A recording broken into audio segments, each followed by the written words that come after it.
নমস্কাৰ বন্ধুসকল, আপোনালোকক মোৰ নতুন ভিডিঅ' এটিলৈ স্বাগতম জনাইছোঁ।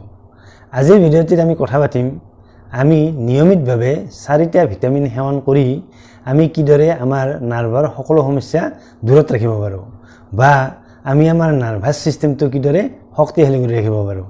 গতিকে ভিডিঅ'টি শেষলৈকে সকলোৱে চাব আৰু ভিডিঅ'টি চাই নিশ্চয় সকলোৱে উপকৃত হ'ব পাৰিব।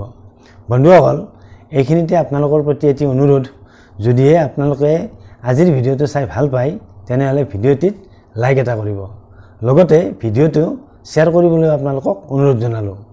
লগতে আমাৰ স্বাস্থ্য ৰক্ষা চেনেলটো ছাবস্ক্ৰাইব কৰি থ'বলৈও আপোনালোকক অনুৰোধ জনালোঁ। বন্ধুসকল, আমাৰ শৰীৰত যি স্নায়ুতন্ত্ৰ আছে বা নাৰ্ভাছ ছিষ্টেম আছে, সেয়া আমাৰ জীৱনৰ বাবে বা আমাৰ সুস্বাস্থ্যৰ বাবে কিমান গুৰুত্বপূৰ্ণ সেই কথা আমি সকলো মানুহে জানো।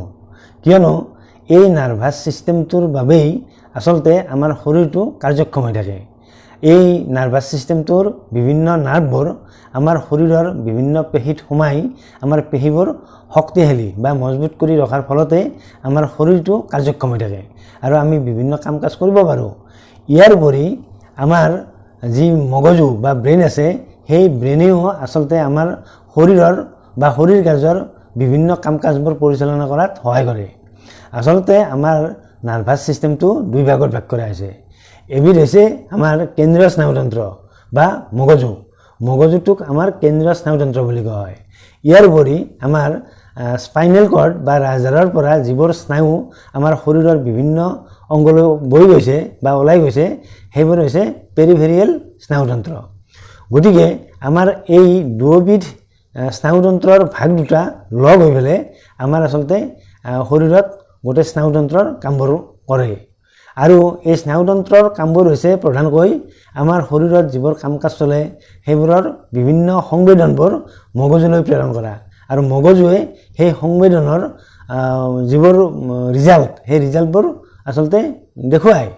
গতিকে আমাৰ আচলতে স্নায়ুতন্ত্ৰই আমাৰ শৰীৰটো কাৰ্যক্ষম কৰি ৰখাত বা শৰীৰৰ বিভিন্ন কাম কাজবোৰ সম্পাদন কৰাত সহায় কৰে। গতিকে আমাৰ স্নায়ুতন্ত্ৰ যদি কোনো কাৰণত দুৰ্বল হৈ পৰে, তেতিয়া আমাৰ শৰীৰটো দুৰ্বল হৈ পৰে আৰু তেতিয়া আমি নিশ্চয় সুস্বাস্থ্য ৰক্ষা কৰাটো সম্ভৱ নহয়।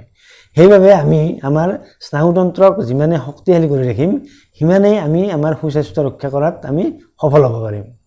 গতিকে আমি আজি স্নায়ুতন্ত্ৰ কিদৰে সবল কৰি ৰাখিব পাৰিম বা আমি স্নায়ুতন্ত্ৰ কিদৰে নিৰোগী কৰি ৰাখিব পাৰিম, সেই বিষয়ে আজি কথা পাতিম।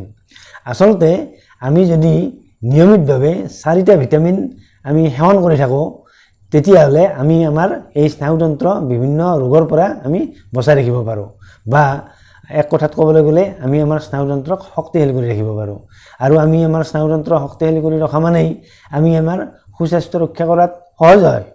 গতিকে আমি কি 4টা ভিটামিন নিয়মিতভাৱে সেৱন কৰিলে আমি আমাৰ স্নায়ুতন্ত্ৰ সবল কৰি ৰাখিব পাৰোঁ আৰু এই ভিটামিনবোৰ কি খাদ্যবস্তুত পোৱা যায়, সেই বিষয়ে আজি বিতংভাৱে কথা পতা হওক।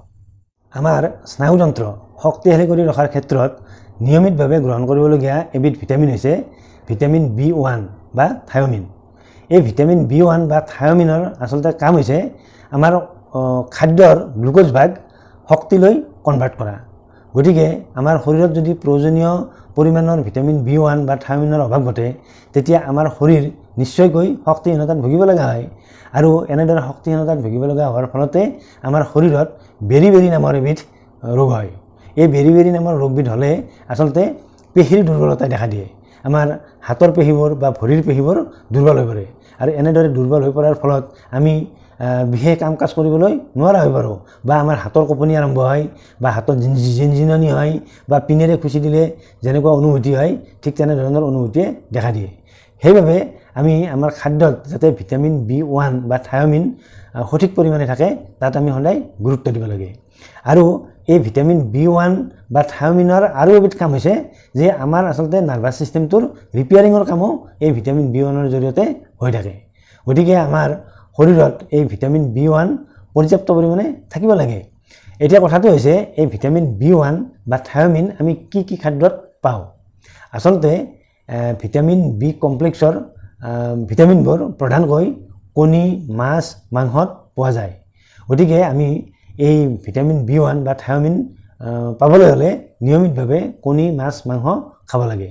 ইয়াৰ উপৰিও ব্ৰাউন ৰাইচ, ওটছ, পালেং শাক, বিভিন্ন গুটি শস্য আদিত যথেষ্ট পৰিমাণে ভিটামিন B1 পোৱা যায়।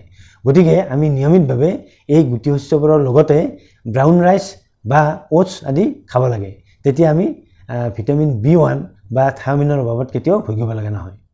আমাৰ শৰীৰৰ নাৰ্ভাছ ছিষ্টেম বা স্নায়ুতন্ত্ৰক শক্তিশালী কৰি ৰাখিবলৈ হ'লে আমি নিয়মিতভাৱে গ্ৰহণ কৰিবলগীয়া আন এবিধ ভিটামিন হৈছে ভিটামিন B6 বা পাইৰডক্সিন। এই ভিটামিন B6 বা পাইৰডক্সিনৰ কাম হৈছে আচলতে আমাৰ শৰীৰত নিউৰো ট্ৰেন্সমিটাৰৰ কাম কৰা। অৰ্থাৎ আমাৰ শৰীৰৰ যদি কোনো অংশত কিবা অনুভূতি আমি লাভ কৰোঁ বা কিবা পিনে খচা বা ক'ৰবাত দুখ পোৱা, এইবোৰ অনুভূতিৰ কাম আমাক মগজুলৈ প্ৰেৰণ কৰাৰ কামটোৱে হৈছে আচলতে এই ভিটামিন B6ৰ। গতিকে আমি যদি এই ভিটামিন B6 আমি পৰ্যাপ্ত পৰিমাণে সেৱন নকৰোঁ, তেতিয়া নিশ্চয়কৈ আমাৰ প্ৰধানকৈ পেৰিফেৰিয়েল নাৰ্ভবোৰ আমাৰ দুৰ্বল হৈ পৰিব। কিয়নো প্ৰধানকৈ এই পেৰিফেৰিয়েল নাৰ্ভবোৰ বা চেন্সৰ নাৰ্ভবোৰৰ কামবোৰেই হৈছে আচলতে এই নিউৰো ট্ৰেন্সমিটাৰৰ কামবোৰ কৰা। আমাৰ শৰীৰৰ কোনো অংগত যদি আমি কিবা দুখ পাওঁ বা কিবা অন্য সংবেদন হয়, তেতিয়া লগে লগে সেই সংবেদন আমাৰ মগজুলৈ পঠাই দিয়ে। গতিকে মগজুৱে ইয়াৰ যথাযথ ব্যৱস্থা লয়। গতিকে আমি আমাৰ এই নিউৰো ট্ৰেন্সমিটাৰৰ কাম ঠিকমতে চলি থাকিবলৈ হ'লে আমাৰ শৰীৰত আমি এই ভিটামিন B6 বা পাইৰডক্সিনৰ আমি অভাৱত ভুগিব নালাগিব। আৰু যিবোৰ খাদ্যত এই ভিটামিন B6 যথেষ্ট পৰিমাণে পোৱা যায়, সেই খাদ্যবোৰ আমি নিয়মিতভাৱে খালে আমাৰ শৰীৰত নিশ্চয় ভিটামিন B6ৰ অভাৱ নঘটে। আৰু ভিটামিন B6 থকা খাদ্যবস্তুবোৰ হৈছে প্ৰধানকৈ কণী, মাছ, মাংস। ইয়াৰ উপৰি পালেং শাক বা সেউজীয়া শাক পাচলিবোৰত যথেষ্ট পৰিমাণে ভিটামিন B6 পোৱা যায়। গতিকে আমি নিয়মিতভাৱে মাছ, মাংস, কণী বা পালেং শাক বা অন্যান্য সেউজীয়া শাক পাচলি নিয়মিতভাৱে গ্ৰহণ কৰিব লাগে। তেতিয়া আমাৰ শৰীৰত ভিটামিন B6ৰ কেতিয়াও অভাৱ নহয়। আমাৰ শৰীৰৰ স্নায়ুতন্ত্ৰক শক্তিশালী কৰি ৰাখিবলৈ হ'লে নিয়মিতভাৱে গ্ৰহণ কৰিবলগীয়া আন এবিধ ভিটামিন হৈছে ভিটামিন B12 বা কোবালামাইন। এই ভিটামিন B12 বা কোবালামাইনৰ বাবে আমাৰ আচলতে নাৰ্ভটো শক্তিশালী হৈ থাকে বা আমাৰ শৰীৰত বা যি RBC গঠন হয়, সেই RBC গঠনতো আমাৰ এই ভিটামিন B12ৰ যথেষ্ট অৰিহণা থাকে। গতিকে আমি নিয়মিতভাৱে যদি এই ভিটামিন B12 বা কোবালামাইন থকা খাদ্যবস্তু গ্ৰহণ কৰোঁ, তেতিয়া নিশ্চয়কৈ আমাৰ শৰীৰত এই ভিটামিন B12ৰ অভাৱ নঘটে বা আমাৰ তেতিয়া আমাৰ তেজৰো আমাৰ অভাৱ নঘটে। গতিকে তেজ গঠনতো আমাৰ সহায় কৰিব। গতিকে আমি এই ভিটামিন B12 সমৃদ্ধ বিভিন্ন খাদ্যবস্তু যেনে মাছ, মাংস, কণী, এই মাছ, মাংস, কণীত আচলতে এই B গ্ৰুপৰ বেছিভাগ ভিটামিন থাকেই।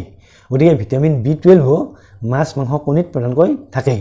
ইয়াৰ উপৰি চয়াবিন, পালেং শাক বা বিভিন্ন ধৰণৰ সেউজীয়া শাক পাচলি আদিত এই ভিটামিন B12 থাকে। লগতে গাখীৰত যথেষ্ট পৰিমাণে ভিটামিন B12 থাকে। গতিকে আমি আমাৰ শৰীৰত ভিটামিন B12ৰ অভাৱ নঘটিবলৈ হ'লে আমি নিয়মিতভাৱে এইবোৰ খাদ্য গ্ৰহণ কৰিব লাগে। আমাৰ শৰীৰৰ স্নায়ুতন্ত্ৰ বা স্নায়ুমণ্ডলী শক্তিশালী কৰি ৰখাৰ ক্ষেত্ৰত নিয়মিতভাৱে গ্ৰহণ কৰিবলগীয়া আন এবিধ ভিটামিন হৈছে ভিটামিন E। ভিটামিন Eক আচলতে শক্তিশালী এণ্টিঅক্সিডেণ্ট হিচাপে গণ্য কৰা হয়। গতিকে আমি যদি নিয়মিতভাৱে ভিটামিন E গ্ৰহণ কৰোঁ, তেতিয়া আমাৰ শৰীৰত এই এণ্টিঅক্সিডেণ্টৰ বাবে বিভিন্ন ফ্ৰী ৰেডিকেলৰ আচলতে উৎপত্তি হ'ব নোৱাৰে, যাৰ বাবে আমাৰ শৰীৰত ৰোগ প্ৰতিৰোধ ক্ষমতা বৃদ্ধি হয়। গতিকে আমাৰ শৰীৰত ৰোগ প্ৰতিৰোধ ক্ষমতা বৃদ্ধি হোৱাৰ লগে লগে আমাৰ আচলতে সুস্বাস্থ্য ৰক্ষা হয় বা আমাৰ নাৰ্ভৰ বিভিন্ন ধৰণৰ সমস্যা দূৰ হয়, লগতে আমাৰ ছালৰো বিভিন্ন ধৰণৰ সমস্যা দূৰ হয়। গতিকে আমি আচলতে ভিটামিন E নিয়মিতভাৱে গ্ৰহণ কৰিলে এণ্টিঅক্সিডেণ্ট হিচাপে ই কাম কৰে। গতিকে আমি এই এণ্টিঅক্সিডেণ্ট যেতিয়া নিয়মিতভাৱে শৰীৰে পায়, তেতিয়া আমাৰ শৰীৰৰ ইমিউন ছিষ্টেমটো শক্তিশালী হৈ উঠে। আৰু এই ভিটামিন E সমৃদ্ধ খাদ্যবস্তুবোৰ হৈছে আচলতে বিভিন্ন ধৰণৰ টেঙাজাতীয় ফলবোৰ, যেনে কমলা টেঙা বা নেমু টেঙা আদি। লগতে ব্ৰকলি, এভোকেডো আৰু বিভিন্ন সেউজীয়া শাক পাচলিবোৰত যথেষ্ট পৰিমাণে ভিটামিন E পোৱা যায়। সেইবাবে আমাৰ শৰীৰত যাতে ভিটামিন Eৰ অভাৱ নঘটে, সেইবাবে আমি ভিটামিন E সমৃদ্ধ এই খাদ্যবস্তুবোৰ নিয়মিতভাৱে গ্ৰহণ কৰিব লাগে। তেতিয়া আমাৰ শৰীৰৰ ৰোগ প্ৰতিৰোধ ক্ষমতা বৃদ্ধি হোৱাৰ লগতে আমাৰ ছালৰ বিভিন্ন ৰোগবোৰ ভাল হয় আৰু লগতে আমাৰ নাৰ্ভাছ ছিষ্টেমটো ভাল হৈ থাকে। বন্ধুসকল, আমি 4টা ভিটামিন নিয়মিতভাৱে সেৱন কৰি বা 4টা ভিটামিন সমৃদ্ধ খাদ্যবোৰ নিয়মিতভাৱে সেৱন কৰি আমি আমাৰ নাৰ্ভাছ ছিষ্টেম কিদৰে শক্তিশালী কৰি ৰাখিব পাৰোঁ সেই বিষয়ে কিছু কথা শুনিলে। যদিহে আপোনালোকে আমাৰ ভিডিঅ'বোৰ ভাল পাইছে তেনেহ'লে ভিডিঅ'বোৰ শ্বেয়াৰ কৰিবলৈ আপোনালোকক অনুৰোধ জনালোঁ। অন্য এটা ভিডিঅ'ত আপোনালোকক লগ পোৱাৰ প্ৰতিশ্ৰুতিৰে আজিলৈ সামৰিছোঁ। ধন্যবাদ।